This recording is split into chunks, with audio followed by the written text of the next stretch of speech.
Hello दोस्तों, मैं हूं डॉक्टर शिवराज सिंह।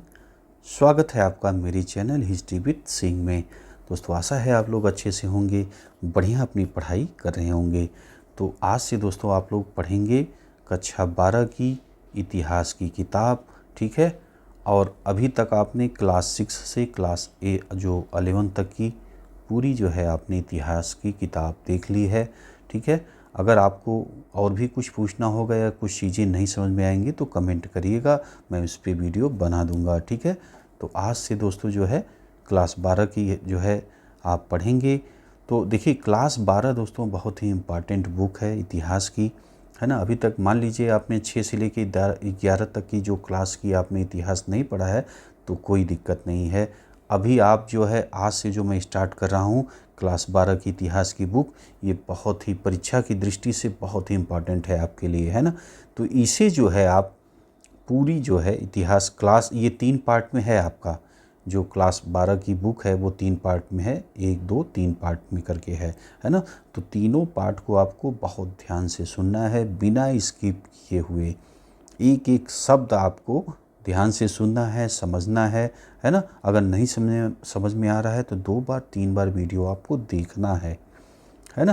क्योंकि और भी कई सारी चीज़ें मैं इस वीडियो में आपको इतिहास के साथ साथ चर्चा करूंगा, जो कि परीक्षा की दृष्टि से आपको मतलब परीक्षा में आपको बहुत ज़्यादा काम में आएंगी, है ना। तो बहुत ध्यान से देखिए। आइए स्टार्ट करें। देखिए, अब जो है इस जो भाग 1 है इस किताब का नाम क्या है? भारतीय इतिहास के कुछ विषय। मतलब ये पूरा जो आपका क्लास 12 का है उसका नाम है भारतीय इतिहास के कुछ विषय। और भाग 1 जो है हम स्टार्ट करेंगे, फिर भाग 2, फिर भाग 3, ठीक है। अभी सिलेबस भी मैं आपको दिखाता हूँ कि सिलेबस में क्या क्या रहेगा, ठीक है, जिससे कि आपको और अच्छा आइडिया हो जाएगा कि आप लोग क्या पढ़ने वाले हैं, है ना। बाकी आइए अब जो है अब इसमें देखें कि क्या क्या आपको जो है पढ़ने वाले हैं, है ना। उसको आप देख लीजिए।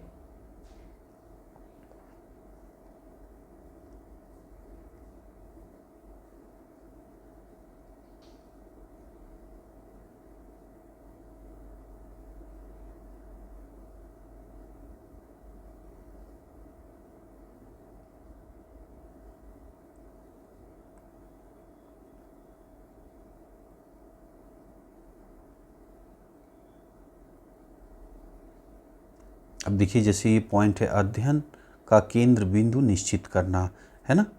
तो इसमें आप यहाँ से आप समझ लो कि इम्पोर्टेंट यहाँ से देखते हैं, है ना। इस साल हम भारतीय इतिहास के कुछ विषयों का अध्ययन करेंगे। बाकी तो आपने क्लास 6 से 11 तक देखा ही है, तो और चर्चा करने से कोई मतलब है नहीं, वीडियो फालतू में बड़ा बनेगा। तो देखिए यहाँ पे है क्या, यह किताब हड़प्पा से शुरू होती है ना। ये किताब जो है स्टार्टिंग कहाँ से हो रही है? हड़प्पा सभ्यता से ये किताब स्टार्ट होगी, है ना।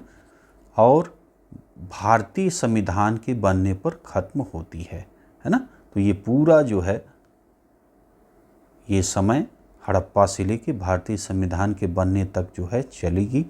जो कुछ महत्वपूर्ण बिंदु हैं उस पे जो है गहन अध्ययन इस किताब में आप देखेंगे, है ना। इसमें 5000 वर्षों का सामान्य सर्वेक्षण नहीं, बल्कि कुछ विशेष विषयों का गहन अध्ययन किया गया है ना। मैंने दोस्तों स्टार्टिंग बहुत सारे वीडियो हड़प्पा सभ्यता से मैंने स्टार्ट किया है। जैसे आप देखेंगे, अगर आपने नहीं देखा है तो देख लीजिएगा, प्राचीन इतिहास, मध्यकालीन इतिहास, आधुनिक इतिहास के मैंने बहुत सारे वीडियो जो है बनाए हैं, है ना। तो आपने नहीं देखा है तो देख लीजिए। और ये किताब देखिए क्या आप पढ़ने वाले हैं। इसमें 5000 वर्षों का सामान्य सर्वेक्षण नहीं है, बल्कि कुछ विशेष विषयों का गहन अध्ययन किया गया है ना। पिछले वर्षों की किताबों ने आपको पहले ही भारतीय इतिहास से परिचित करा दिया है, ठीक है, जैसा कि आपने पीछे पढ़ा है। अब समय आ गया है कि हम कुछ विषयों की गहराई से छानबीन करें, है ना। तो यानी अब आप जो है गहन अध्ययन करने वाले हैं, जहां हमने आर्थिक, सांस्कृतिक, सामाजिक, राजनीतिक और धार्मिक विषयों को चुनकर बदलाव के अलग अलग आयामों को समझने की कोशिश की है, वहीं इसके बीच की दीवारों को भी तोड़ने का प्रयास किया गया है ना। जहाँ इस किताब के कुछ विषय आपको उस युग की राजनीति तथा सत्ता और शक्ति की प्रकृति से परिचित करवाएंगे, वहीं कुछ यह समझने का प्रयास है कि समाज कैसे संगठित होता है, कैसे काम करता है और कैसे बदलता है। कुछ और अध्याय बताते हैं धार्मिक जीवन और रीति रिवाज के बारे में, है ना, अर्थव्यवस्थाओं के विषय में, ग्रामीण एवं शहरी समाजों के बदलाव के बारे में। आगे देखें, इसमें जो है हर विषय आपको इतिहासकार के शिल्प से अवगत कराएगा। इतिहास को ढूंढ निकालने के लिए इतिहासकारों को स्रोत की ज़रूरत पड़ती है, जिनके माध्यम से अतीत के बारे में जाना जा सकता है ना। लेकिन स्रोत खुद ब खुद अतीत को प्रकट नहीं करते हैं, है ना। इतिहासकारों को इन स्रोतों के साथ जूझना पड़ता है, यानी आसानी से नहीं मिलता भाई। उसके लिए जो है इतिहासकार को पूरी छानबीन करनी पड़ती है, एक एक पॉइंट को जांचना होता है ना। इतनी आसानी से जो आप लोग इतिहास पढ़ते हो कि ये सिक्के हैं, ये मौर्यकालीन व्यवस्था ऐसी थी, है ना, हड़प्पा सभ्यता ऐसी थी, तो ये ऐसे आसानी से नहीं मिला है, आसानी से आप नहीं पढ़ रहे हैं। इसके पीछे बहुत सारे जो पुरातत्वविद हैं, जो विद्वान हैं, उनका अथक प्रयास है, जो कि हमें उनकी मदद से, जो उन्होंने अथक प्रयत्न किए हैं, उनके प्रयास से, उनके प्रयत्नों से आज हम जो है इतिहास को समझ पा रहे हैं, आसानी से पढ़ पा रहे हैं ना। इतिहासकारों को इन स्रोतों के साथ जूझना पड़ता है, ठीक है। यहाँ तक आपने इनकी व्याख्या करनी पड़ती है और उनसे अतीत के तथ्य बुलवाने पड़ते हैं। इसलिए तो इतिहास एक दिलचस्प विषय बन जाता है। पुराने स्रोतों से भी हमें कई नई जानकारियाँ मिल सकती हैं, है ना।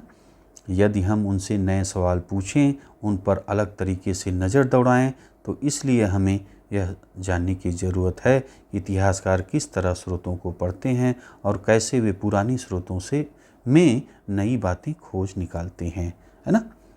आगे देखें, लेकिन इतिहासकार सिर्फ पुराने स्रोतों का पुनर्परीक्षण नहीं करते, वे नए स्रोत भी खोज निकालते हैं, है ना। कई बार ये स्रोत आकस्मिक रूप से मिल जाते हैं।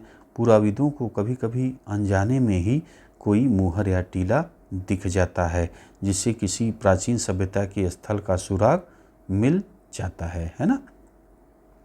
किसी कलेक्टरेट की धूल दूसरित दस्तावेजों और लेखों के पुलिंदों की छानबीन करते हुए इतिहासकार अनजाने में किसी स्थानीय झगड़े के मुकदमे के कागज पा लेता है और उससे सदियों पहले ग्रामीण जीवन का एक नया विश्व सामने खड़ा हो जाता है ना। क्या ये खोजें एक संयोग मात्र हैं? हो सकता है कि किसी अभिलेखागार में आपको अचानक पुराने दस्तावेजों का एक पुलिंदा मिल जाए। आप उसे खोल कर देखते हैं, लेकिन आपको उनमें कोई महत्वपूर्ण बात नज़र नहीं आती। यदि आपके मन में संबद्ध सवाल नहीं हो तो उस स्रोत का कोई मतलब नज़र नहीं आएगा, है ना। जैसे कोई साधारण व्यक्ति है तो उसको क्या पड़ी है कि हड़प्पा सभ्यता क्या कैसा जीवन था, क्या था, कैसे लोग रहते थे। यदि साधारण व्यक्ति है वो तो सोचेगा ये तो जो है टीला है ना, ये गड्ढे खुदे हुए हैं, यही ना कहेगा वो, अगर सामान्य व्यक्ति है तो। लेकिन जिसको इच्छा है इतिहास जानने की, समझने की, तो वो तो भाई उसके लिए तो बहुत महत्वपूर्ण है ना। आपको स्रोत को खोजना होता है, मूल पाठ को पढ़ना होता है, सुरागों के पीछे लगना पड़ता है और इन सब का अंतर संबंध ढूंढना होता है। तब जाकर आप अतीत का पुनर्निर्माण कर पाते हैं। किसी स्रोत की खोज मात्र से ही अतीत के रहस्य नहीं खुल जाते हैं, है ना। जब अलेक्जेंडर कनिंघम ने पहली बार हड़प्पा सभ्यता की एक मुहर को देखी तो उसका कोई मतलब नहीं निकाल पाए, है ना। काफ़ी समय बाद उस मुहर का महत्व समझ में आया। वस्तुतः जब इतिहासकार नए सवाल पूछना शुरू करते हैं या नए विषयों की खोज करते हैं, तब उन्हें अक्सर नए प्रकार के स्रोतों की खोज करनी पड़ती है। यदि हम क्रांतिकारियों और विद्रोहियों के बारे में जानना चाहते हैं तो सरकारी कागजात सिर्फ एक अधूरी छवि ही प्रस्तुत कर पाएंगे, एक ऐसी छवि जो सरकारी पक्ष के द्वेष पूर्वाग्रहों से रंगी हुई होगी, है ना। हमें विद्रोहियों की डायरी, उनके व्यक्तिगत पत्र, उनके लेख, उद्घोषणाओं जैसे दस्तावेज को ढूंढने की ज़रूरत पड़ेगी, है ना। ये सब आसानी से नहीं मिलते। यदि हम लोगों के अनुभवों को समझना चाहते हैं तो लिखित स्रोतों की अपेक्षा मौखिक स्रोत ज़्यादा हम बातें उद्घाटित कर पाएंगे, ठीक है। अब दोस्तों ये भी देखिए कि सबके एक ही व्यक्ति का पर लोगों के विचार भी अलग अलग हो सकते हैं, उनके बारे में अलग अलग रूप से लिखा भी जा सकता है। अब उदाहरण दोस्तों आप समझिए, जैसे हमारे जो क्रांतिकारी देश के थे, जैसे भगत सिंह थे, है ना, चंद्रशेखर आज़ाद थे, है ना, तो इस तरह के जो क्रांतिकारी हुए हैं तो हम लोग क्या बोलते हैं, क्रांतिकारी थे। उन्होंने देश को, हमारे देश को आज़ाद कराने के लिए अपने आप को बलिदान कर दिया, है ना।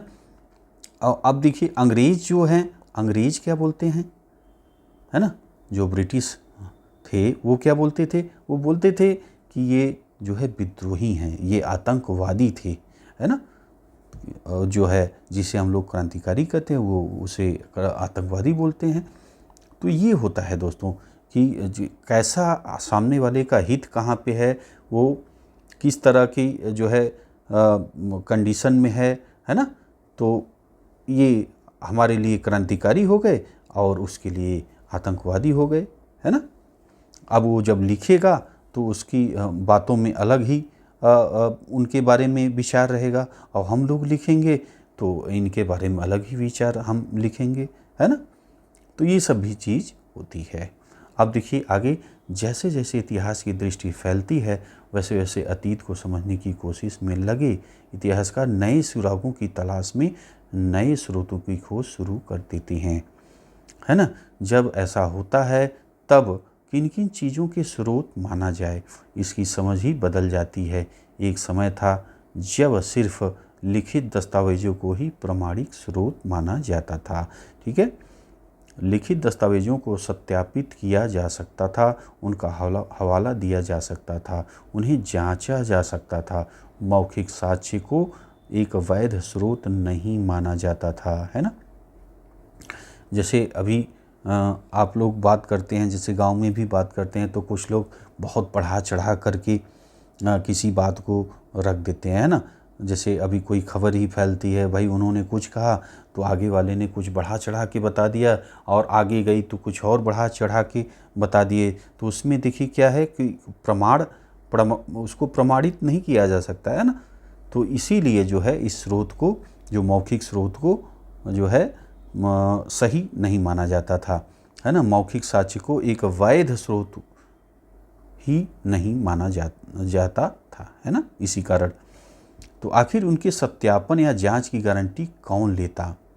अब ध्यान दीजिए, मौखिक परंपरा में अविश्वास की यह स्थिति अभी भी पूरी तरह खत्म नहीं हुई है, लेकिन मौखिक परंपरा का अभिनव प्रयोग करके ऐसे अनुभवों को सामने लाया गया जो दूसरे की दस्तावेज से प्रकट नहीं होते, ठीक है। आगे देखें, इस साल की किताब में आप इतिहासकारों की दुनिया में प्रवेश करेंगे, है ना। उनके साथ नए सूत्रों की तलाश करेंगे और देखेंगे कि वे किस तरह अतीत के साथ संवाद करते हैं।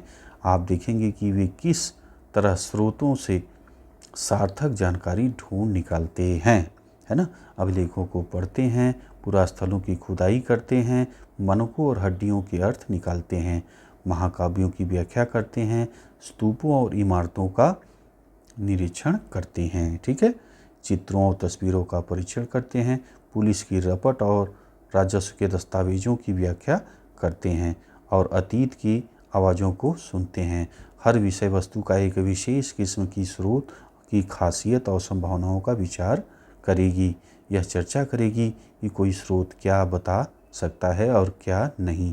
भारतीय इतिहास की कुछ विषय पुस्तक का भाग 1, भाग 2 और भाग 3 में इसी क्रम में होंगे। जैसा कि मैंने बताया था कि ये 3 भाग में ये आपकी बुक रहेगी कक्षा 12 की। उसके बाद अब इसकी जो है सिलेबस आप देख लीजिए कि भाग 1 और भाग 2 और भाग 3 में सिलेबस क्या रहेगा।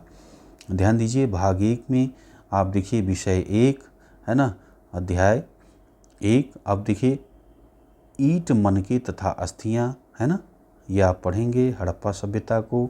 विषय 2 है ना, ये आप क्या पढ़ेंगे, राजा किसान और नगर सिलेबस रहेगा। तीसरा टॉपिक रहेगा आपका बंधुत्व जाति तथा वर्ग है ना, आरंभिक समाज। समय ये देखिए रहेगा लगभग 600 ईसा पूर्व से 600 ईस्वी के बीच का जो है ये समय को आप देखेंगे। और चौथा देखिए विचारक, विश्वास, इमारतें, ये रहे आप पढ़ेंगे उसके बाद। और 2 में क्या पढ़ने वाले हैं, भाग 2 में आप यात्रियों के नज़रिए, भक्ति, सूफी परंपराएं है ना, और एक साम्राज्य की राजधानी विजयनगर को आप पढ़ेंगे, जो है गहराई से गहन अध्ययन करेंगे। किसान, जमींदार और राज्य, इसको आप देखेंगे। फिर भाग 3 में आप देखेंगे, देखिए उपनिवेशवाद और देहात को है ना। और 10 में आप क्या पढ़ेंगे, विषय 10 में विद्रोही और राज है ना, 1857 का आंदोलन और उसके व्याख्यान को आप देखेंगे। आगे आप देखेंगे 11वां में महात्मा गांधी और राष्ट्रीय आंदोलन, ठीक है। और जो है 12 में क्या पढ़ेंगे, संविधान का निर्माण, एक नए युग की शुरुआत हो जाती है। अंग्रेजी जो ब्रिटिश राज्य है ख़त्म होता है और हम भारतीयों के हाथ में सत्ता आती है, ठीक है।